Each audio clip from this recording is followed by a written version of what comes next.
नमस्कार मित्रांनो, आज आपण आलोय एक शानदार आणि आलिशान लग्न सोहळ्याला, जिथे प्रत्येक क्षणाला एक वेगळीच शाही झलक पाहायला मिळणार. या संपूर्ण लग्न सोहळ्याचं डेकोरेशन, साऊंड, लाइटिंग आणि येथील प्रत्येक आकाराची व्यवस्था Venkatesh decorators and sound Rashin यांनी केलेली आहे. तर सगळ्यात आधी बघूयात मेहंदीसाठी तयार केलेला हा आकर्षक बंगाली मंडप. सुंदर डिझाईन आणि प्रत्येक गोष्टींकडे दिलेलं बारकाईने लक्ष, यामुळे हा मंडप प्रत्येकाचं लक्ष वेधून घेतोय. आता वेळ आली नवरदेवाची गावदेव करून मार्गस्थ होण्याची. घरापासून सुरू झालेला हा प्रवास आणखीनच दिमागदार झाला. फक्त व्यंकटेश डीजे साऊंड मुळे एक वेगळाच माहोल तयार झाला. लग्नाआधी कर्जत मध्ये झालेल्या साखरपुड्यासाठीही व्यंकटेश डेकोरेशनने अतिशय सुंदर आणि आकर्षक सेटअप तयार केला. साधेपणा आणि रॉयल लुक याचा अप्रतिम संगम बघायला मिळाला. थोड्याच वेळात हळदीचा कार्यक्रम सुरू झाला. हळदीचा कार्यक्रम म्हणलं की आनंद आणि उत्साह. हळदीसाठी सुद्धा हा वेगळा सेटअप वातावरणाला अजूनच प्रसन्न बनवत होता. दुसऱ्या दिवशी तो क्षण आला ज्याची सगळेच आतुरतेने वाट बघत होते. Fog entry with shower effect. हा सीन इतका सुंदर होता की सगळ्यांनीच मोबाईल काढून तो क्षण कॅमेऱ्यात कैद केला. लग्नासाठी तयार करण्यात आलेलं मुख्य डेकोरेशन खरंच राजेशाही होतं. मंडपापासून स्टेज पर्यंत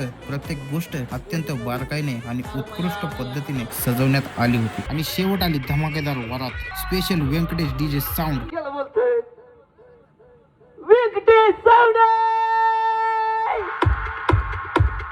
clean and clear audio quality मध्ये,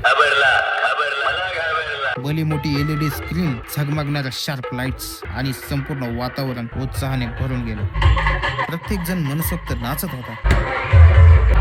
खरंच व्यंकटेश डेकोरेशन अँड साऊंडने या लग्नाला चार छान लावले. तर मित्रांनो, हे लग्न खूपच आनंदात आणि थाटामाटात पार पडलं. तुम्हाला हे डेकोरेशन आणि संपूर्ण आयोजन कसं वाटलं ते कमेंट मध्ये नक्की सांगा. आणि मित्रांनो, तुमच्याही लग्न घरी साखरपुडा, मेहंदी, हळद असा कोणताही कार्यक्रम असेल तर एक वेळ अवश्य संपर्क साधा Venkatesh decoration and sound Rashin.